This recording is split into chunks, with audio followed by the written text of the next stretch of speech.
Alors, les services que nous offrons, c'est sûr qu'il y a un service de nourriture. Donc, nous sommes au sous-sol de l'église les lundis, mardis et jeudis. Donc, c'est de midi à 13 h. Alors, c'est sûr que les gens viennent prendre un repas, mais c'est aussi de briser l'isolement parce qu'on s'est aperçu au fil des ans, c'est pour ça qu'on a changé l'appellation de Soupe et compagnie, parce que justement, les gens veulent briser l'isolement et on le remarque encore plus depuis la pandémie. Alors, je suis Monique Leroux, je suis la présidente du conseil d'administration de Soupe et compagnie des Pays d'en haut. Alors, c'est un organisme qui existe depuis 30 ans. Donc, auparavant, on s'appelait Soupe populaire, mais au fil des ans, on s'est aperçu que nos services étaient différents. Alors, depuis 1994, on porte le nom de Soupe et compagnie des Pays d'en haut. C'est sûr qu'on est un lieu qui est accueillant, on est bienveillant, puis c'est un peu pour ça qu'on a fait, là, aujourd'hui, le barbecue, parce que justement, c'était l'idée de rapprocher les gens.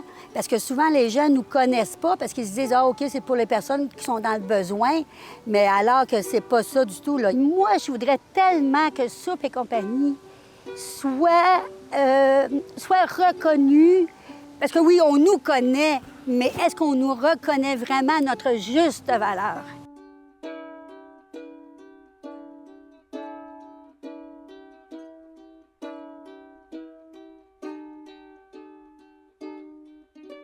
Puis bon, ça m'émeut. C'est ça, je voudrais que vraiment on soit les meilleurs. Parce que, en fait, on est les meilleurs.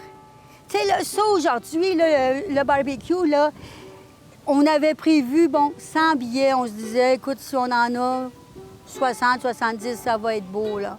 Mais il y a 145.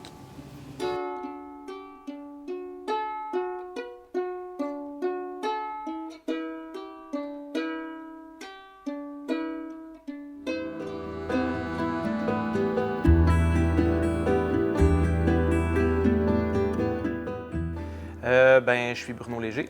On est au restaurant Recto Verso à Sainte-Adèle. On est restaurateur et traiteur, donc on fait de l'événementiel surtout. Puis restaurant, bien entendu. On est là depuis 2005, donc 19 ans cette année. Et puis voilà. Les gens, des fois, vont choisir le prime spot. Ah, c'est là qu'il va y avoir de la business. Mais si t'aimes pas ça, te parker dans le trafic, si t'aimes pas ça, avoir de la misère à te rendre à ton commerce, tu sais, même les petits irritants de la vie vont devenir gros après 80 heures de travail semaine, tu sais.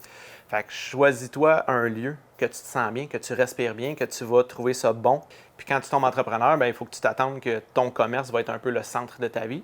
Fait qu'aussi bien le choisir dans un lieu que tu as le goût de vivre. Dans ce qu'on était proche de la forêt. Moi, on cueille les champignons, on cueille la forêt, on court beaucoup les forêts pour s'approvisionner à la cuisine.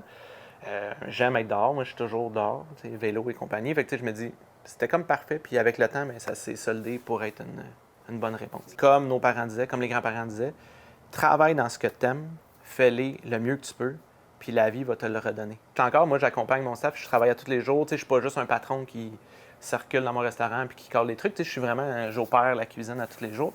Le plus important, après, avant le produit, avant le talent, avant tout, c'est de s'entourer de bons humains. Dans le fond, la culture d'entreprise, c'est quoi? Bien, on veut l'équipe qui soit pareil, on veut qu'ils rentrent comme un peu ils rentraient chez ma tante, chez mon oncle. On veut qu'ils viennent en famille travailler parce que je veux qu'ils se sentent un peu comme dans un endroit un peu familial, qu'ils se sentent bien. Comme ça travaille mieux, ça travaille plus naturellement, puis la créativité vient de soi plus naturelle aussi. Je cherchais un mot pour dire qu'on a une cuisine contrastante, Beaucoup dans le croquant, dans le moelleux, dans le chaud, dans le froid, dans le salé, dans le sucré. Tu sais, des fruits au plat salé, puis des légumes dans les desserts. Tu sais, on jouait beaucoup là-dessus. Fait qu'il me fallait un nom qui disait pas que j'étais une cuisine italienne, ni française, ni asiatique, ni rien. Je voulais pas non plus fusion parce qu'on était vraiment sur la cuisine locale. Il fallait que ça soit contrasté, mais je voulais pas de sucré salé. Je voulais pas, tu sais, de choses qui donnaient une image à une cuisine. Puis à un moment donné, ma mère a dit, tu sais, recto verso, les deux côtés, c'était comme parfait. Puis là, on s'est dit, on va mettre ça, puis on verra dans le temps. T'sais. Dans la mission de base, c'est d'offrir une expérience gastronomique. Notre menu, mettons, on l'appelle le menu dégustation, nous, on l'appelle le menu découverte. Parce qu'il faut qu'on stimule les sens des gens, pas juste à la bouche, les yeux. Le client, c'est vraiment le centre de notre univers. T'sais, après le produit, après la cuisine, c'est vraiment le client, on veut qu'il soit bien.